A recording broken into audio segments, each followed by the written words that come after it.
Halo teman-teman, nggak terasa nih kita udah masuk pada nilai berakhlak yang terakhir yaitu kolaboratif. Dari pembelajaran yang udah kita lakukan, menurutku kolaboratif itu artinya kita nggak kerja sendirian. Kalau ada tugas besar lebih enak lagi kalau kalau dibagi biar nggak berat di satu orang aja. Betul tuh, kalau bareng-bareng hasilnya biasanya juga lebih bagus. Soalnya ada yang kasih masukan dan saling cek pekerjaan. Gak usah jauh-jauh deh, tugas kelompok kita ini juga udah termasuk kolaboratif kan ya? Ya betul San, kita diskusi kelompok kayak gini dan bahas cara penyelesaian tugas, kita udah termasuk kalau kolaboratif juga menurutku. Kolaborasi itu saling mengisi kekurangan. Kalau aku kurang di satu hal, bisa ditutup sama kalian. Benar tuh, karena ya kadang malah ide baru itu muncul dari ngobrol bareng. Kalau dikerjain sendiri, pasti kita suka stuck sama satu kerjaan. Jadi, kolaborasi bikin kita lebih kreatif juga.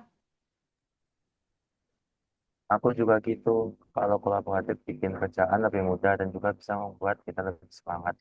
Selain itu, kolaboratif juga bikin kita makin tahu kalau dapat pengalaman bisa didapatkan melalui kerjasama dengan yang lain. Yang penting dalam kolaborasi itu adalah di komunikasi. Kalau enggak, bisa aja kerjaan malah double dan malah buang waktu. Tapi kalau koordinasi itu jalan, kita tahu siapa yang ngerjain apa dan hasilnya pun akan lebih. Wah, seru nih. Aku juga penasaran nih. Kita kan udah dibagi ke seksi yang berbeda-beda. Ceritain dong gimana kalian berkolaborasi di sana. Kalau aku di PHP itu paling sering berkolaborasi sama bagian loket. Begitu ada berkas yang masuk, aku harus koordinasi dulu ke bagian seksi survei dan pengukuran untuk perlu data ukurnya atau ke arsip kalau misalnya butuh dokumen-dokumen lama. Jadi satu pelayanan aja tuh bisa melibatkan beberapa seksi. Kalau aku di arsip juga gitu, sering diminta berkas oleh banyak seksi. Misalnya TU minta data lama untuk laporan, PHP juga minta arsip hak, P2 minta data untuk Redis. Kalau nggak aku siapkan, kerjaan mereka bisa macet. Jadi aku merasa posisiku harus siap dukung semua seksi.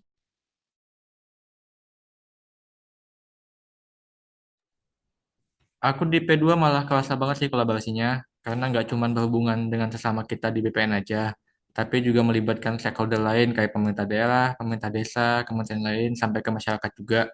Semuanya harus berkolaborasi untuk mendukung program kita. Aku jadi paham, ternyata di seksi lain juga sama aja ya.